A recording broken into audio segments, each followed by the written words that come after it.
നമ്മളിന്ന് തക്കാളി കൊണ്ടുള്ളൊരു സൂപ്പർ ഐറ്റമാണ് ഉണ്ടാക്കിയെടുക്കാൻ വേണ്ടി പോകുന്നത്. ഇതിൻ്റെ ഹൈലൈറ്റ് എന്ന് പറയുന്നത് തക്കാളി തന്നെയാണ്.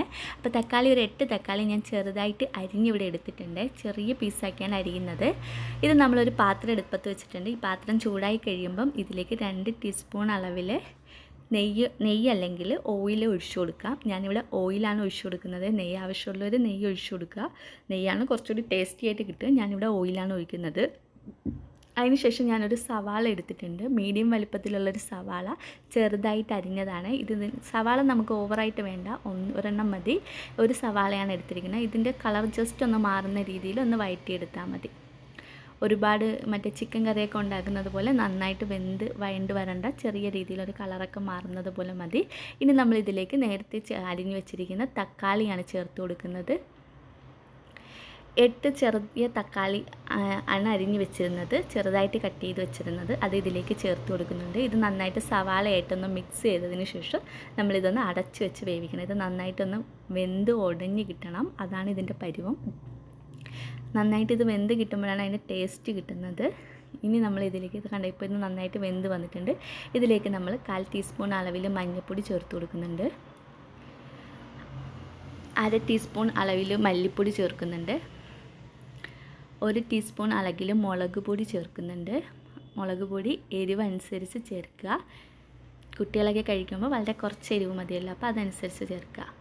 അതിനുശേഷം 1 ടീസ്പൂൺ അളവിൽ നമ്മൾ ഗരം മസാല ചേർക്കുന്നുണ്ട്. ഗരം മസാലയാണ് ഇതിൻ്റെ ടേസ്റ്റ് കൂടുതൽ കിട്ടുക.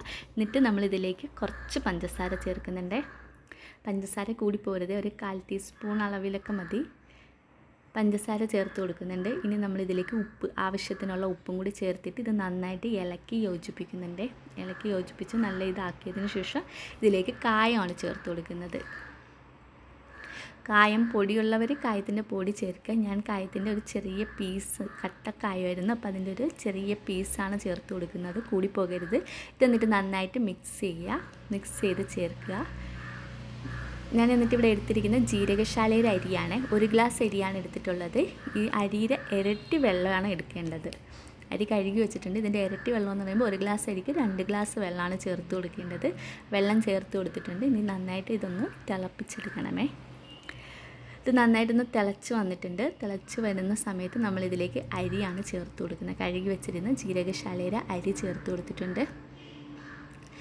അരി നന്നായിട്ട് വെന്ത് കിട്ടണമേ. അരി നന്നായിട്ട് ചോറ് വേവാൻ വേണ്ടി നമ്മളിത് എന്ത് ചെയ്യുന്നത്, അടച്ചു വെക്കണം. അടച്ചു വെച്ച് വേവിച്ചെടുക്കുക. ഇതാണ് നമ്മളെ കറക്റ്റായിട്ടുള്ളൊരു തക്കാളി ചോറ് ഇവിടെ റെഡിയായി കേട്ടിട്ടുണ്ട്. ഇത് നമുക്ക് സലാഡിൻ്റെ കൂടെയും പപ്പടം, അച്ചാർ എന്നിവ കൂട്ടി സൂപ്പറായിട്ട് കഴിക്കാൻ വേണ്ടി പറ്റും. ഇങ്ങനെ ഉണ്ടാക്കി കൊടുത്തു കഴിഞ്ഞാൽ കുട്ടികളൊക്കെ എല്ലാ ദിവസവും ഫുഡ് കഴിക്കും. കുട്ടികൾ ഇനി ഫുഡ് കഴിക്കുന്നില്ല എന്നുള്ള പരാതിയൊക്കെ ഒഴിവാക്കുക.